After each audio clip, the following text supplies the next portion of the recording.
Welcome students, हम बात करेंगे प्रॉब्लम की जो कि रिलेटेड है solution of simultaneous linear equations with complex coefficients. ठीक है जी।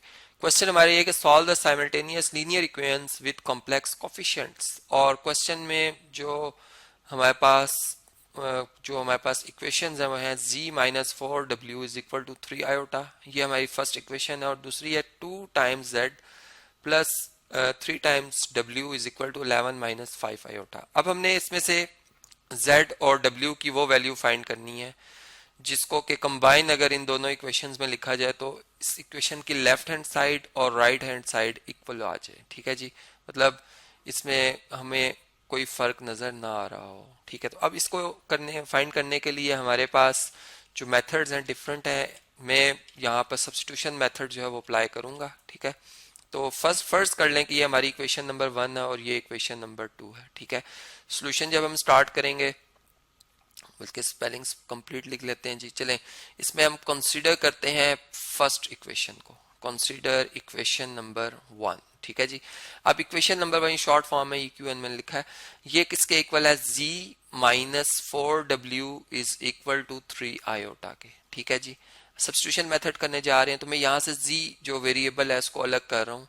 ये इक्वल टू आ जाएगा 3 आयोटा प्लस 4w। मतलब कि माइनस 4w के लिए इसका एडिटिव इनवर्स माइनस 4w का पॉजिटिव 4w दोनों तरफ ऐड होगा, तो यहाँ से एडिटिव आइडेंटिटी 0 आ जाएगी जो कि z में ऐड होकर z आ जाएगी, जबकि दूसरी तरफ 3 आयोटा प्लस 4w आ जाएगा। ठीक है, इससे मैं फर्ज कर लेता हूँ ये मेरी इक्वेशन नंबर 3 है। ठीक है, अब हम सब्स्टिट्यूट करने जा रहे हैं, चूंकि सब्स्टिट्यूशन मेथड है तो सब्स्टिट्यूटिंग इक्वेशन नंबर, या यूं कह लें कि वैल्यू ऑफ z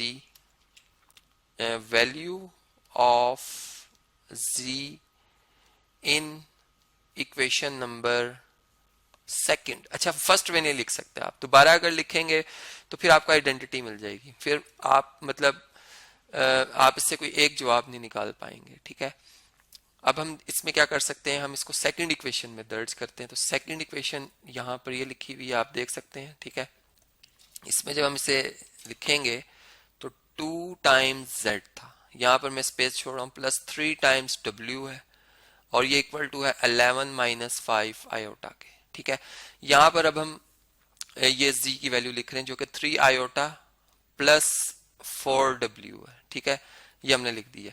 अब इसको अगर हम मल्टीप्लाई करें तो 3 2 टाइम्स कितना हो जाएगा? 6।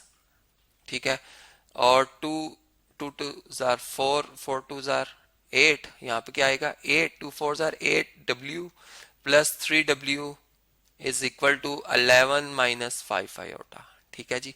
और अब अगर हम इसको मजीद सिंप्लीफाई करें और इससे डिड्यूस करें रिजल्ट, तो क्या कर सकते हैं? देखिए 6 iota plus 11w is equal to 11 minus 5 iota. ठीक है, और अब 6 आयोटा को दूसरी तरफ शिफ्ट करते हैं हम, तो यहाँ से इसका additive inverse minus 6 iota add करना होगा मुझे दोनों तरफ। ठीक है, तो यहाँ पर माइनस 6 आयोटा माइनस 5 आयोटा में ऐड हो जाएगा, जबकि यहाँ पर 6 आयोटा और माइनस 6 आयोटा कैंसिल हो जाएंगे, 0 आयोटा आ जाएगा। ठीक है, 11w इज इक्वल टू आ जाएगा 11 माइनस 11 आयोटा। ठीक है, माइनस 5 माइनस 6 माइनस 11 होते हैं। और अब अगर मैं 11 से डिवाइड कर दूं दोनों तरफ, ठीक है, इक्वालिटी को बरकरार रखना, एक नॉन जीरो नंबर से हम दोनों तरफ डिवाइड कर सकते हैं। ठीक है, तो 11 से कैंसिल हो जाएगा, w इज इक्वल टू आ जाएगा किसके जी? देखें यहाँ पर 11 ओवर 11 और माइनस 11 आयोटा ओवर 11 आ जाएगा।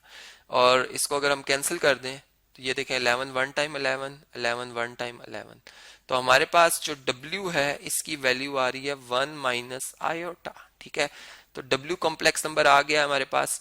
अब इसे इक्वेशन नंबर 3 में पुट कर सकते हैं, हम z मालूम कर सकते हैं। ठीक है, तो इससे मैं लिख रहा हूं कि इसे हम लिख रहे हैं put in equation number, substitution method ही है तो इसलिए मैं यहाँ भी सब्स्टिट्यूट ही कर रहा हूँ थर्ड इक्वेशन में। ठीक है, थर्ड इक्वेशन को मैं यहाँ से कॉपी कर लेता हूँ चूंकि हमें यहाँ पर इसकी ज़रूरत है। ठीक है जी, तो इसे हम कॉपी कर लेते हैं और चलें जी, ये यहाँ पर इसको लिखते हैं।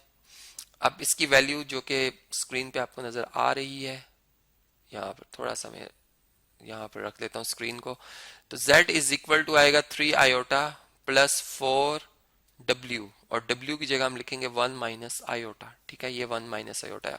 W और इसमें कोई फर्क नहीं, इक्वल है, इसलिए मैंने यहाँ पे लिखा। अब इसमें हम अगर 4 को 1 से मल्टीप्लाई करेंगे तो 4 ही आएगा, यहाँ पे 4 आ जाएगा, और 4 माइनस आयोटा से मल्टीप्लाई होगा तो प्लस इंटू माइनस माइनस और 4 आयोटा आ जाएगा, ठीक है।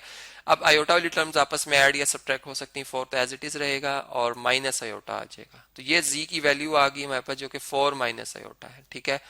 w क्या आया है हमारे पास, w आ गया है 1 माइनस आयोटा, और जो सॉरी ये थोड़ा सा ब्लॉक को इस तरह बनाते हैं, और जो z है वो हमारे पास 4 माइनस आयोटा। अगर हम अब z और w की इस वैल्यू को दोबारा चेक करते हैं अब अपनी उस इक्वेशंस में लिख करके क्या वो सेटिस्फाई कर रही हैं उसे या नहीं कर रही, ठीक है।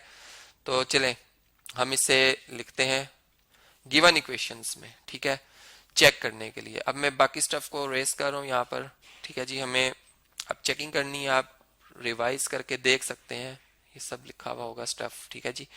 तो यहाँ पे चेक कर लेते हैं।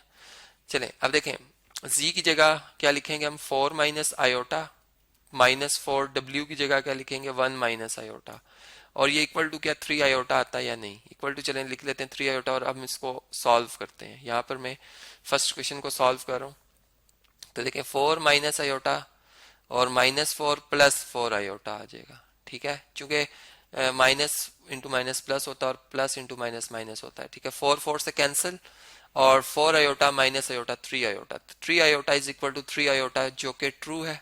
इसका मतलब कि ये वैल्यूज z की और w की फर्स्ट इक्वेशन को सेटिस्फाई कर रही हैं, ठीक है। ये मैंने फर्स्ट इक्वेशन लिखी थी, यहाँ पर अब सेकंड लिखने जा रहा हूँ।